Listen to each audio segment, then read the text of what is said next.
দেশের 4টি অঞ্চলের উপর দিয়ে ঘন্টায় ৪৫ থেকে ৬০ কিলোমিটার বেগে দমকা বা ঝড়ো হাওয়া সহ বৃষ্টি ও বজ্রবৃষ্টি হতে পারে বলে জানিয়েছে বাংলাদেশ আবহাওয়া অধিদপ্তর। এ কারণে সংশ্লিষ্ট নদী বন্দরগুলোকে ১ নম্বর সতর্ক সংকেত দেখাতে বলা হয়েছে। রোববার ২৪ মে ভোর ৫টা থেকে দুপুর ১টা পর্যন্ত দেশের অভ্যন্তরীণ নদী বন্দরগুলোর জন্য দেওয়া পূর্বাভাসে তথ্য জানানো হয়। আবহাওয়া অধিদপ্তর জানায়, দিনাজপুর, ময়মনসিংহ, কুমিল্লা ও সিলেট অঞ্চলের উপর দিয়ে পশ্চিম বা উত্তর পশ্চিম দিক থেকে অস্থায়ীভাবে দমকা কিংবা ঝড়ো হাওয়া বয়ে যেতে পারে। এ সময় বৃষ্টি ও বজ্রবৃষ্টির সম্ভাবনা রয়েছে।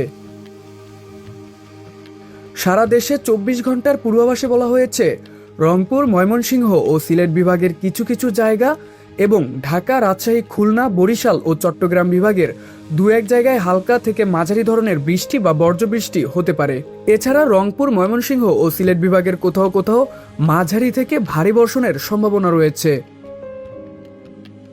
অন্যদিকে ঢাকা, ফরিদপুর, মাদারীপুর, রাজশাহী, পাবনা, সিরাজগঞ্জ, চাঁদপুর, লক্ষ্মীপুর ও পটুয়াখালী সহ খুলনা বিভাগের কিছু এলাকায় মৃদু তাপপ্রবাহ অব্যাহত থাকতে পারে।